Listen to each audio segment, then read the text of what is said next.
Cześć.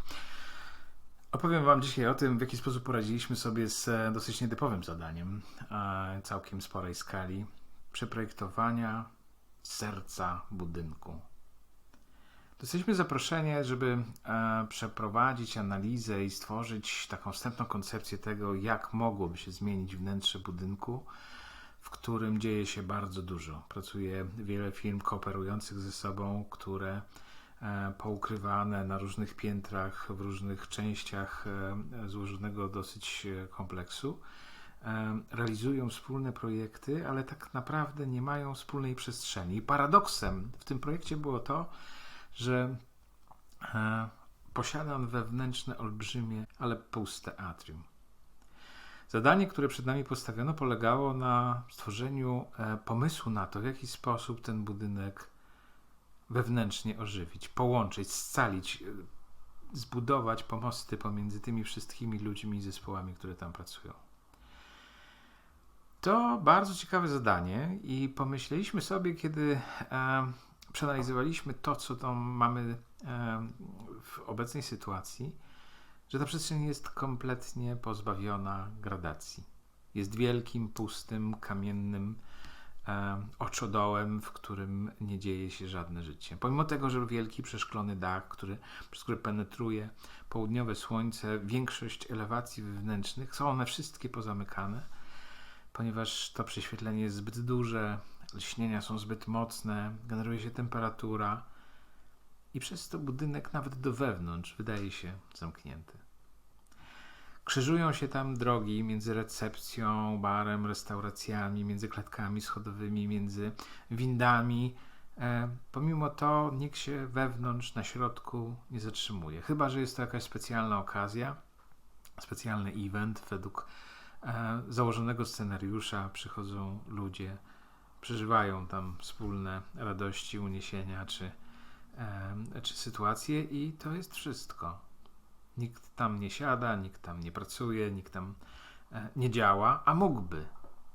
Okazuje się zresztą, że po pandemiczny czas i w ogóle taki moment w historii projektowania tego typu obiektów pokazuje, że potrzebujemy większej uniwersalności w myśleniu o tym, kto w jaki sposób pracuje, jak realizuje zadania, jak się spotyka, z kim kooperuje, jak długo, w jakich okolicznościach, co jest mu do tego potrzebne. Kiedy otworzy się taką listę pytań, okazuje się, że bardzo wiele interesujących odpowiedzi może przyjść.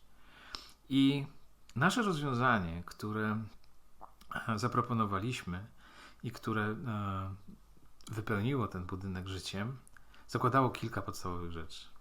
Po pierwsze, wprowadziliśmy wielopoziomowość tego atrium. Postawiliśmy takie dyski, talerze połączone z różnymi kondygnacjami, które poza tym, że są miejscami trochę jak wysunięte balkony do pracy, w których można normalnie usiąść jak w wielkiej gondoli na starym żaglowcu, obserwować wszystko z góry, również to, co się dzieje na kondygnacji obok, ale również to, co dzieje się powyżej i poniżej, spowodowało, że ta kaskadowość budynku i jego wysokość wreszcie zaczęła pracować.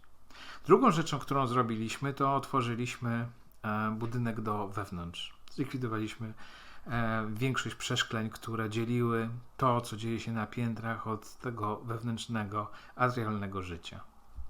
Trzecią rzeczą, którą zrobiliśmy, to wyciągnęliśmy w jego trzewia to, co jest istotą życia tego budynku, a więc praca z mediami, z obrazem, z żywym przekazem, z człowiekiem, z wielością informacji. I to, że wreszcie to się uzewnętrzniło, pokazało, czym ci ludzie w tym budynku się zajmują, co dodatkowo podkreśliło jego tożsamość i wyjątkowość.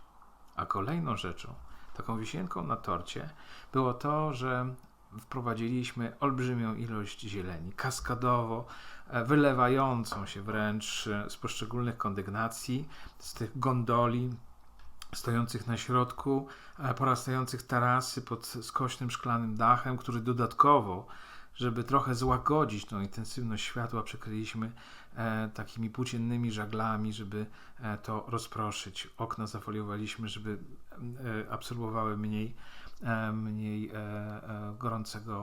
gorącego powietrza do wewnątrz i stonowaliśmy całą transmisję światła w sposób, który czyni ją znośnym.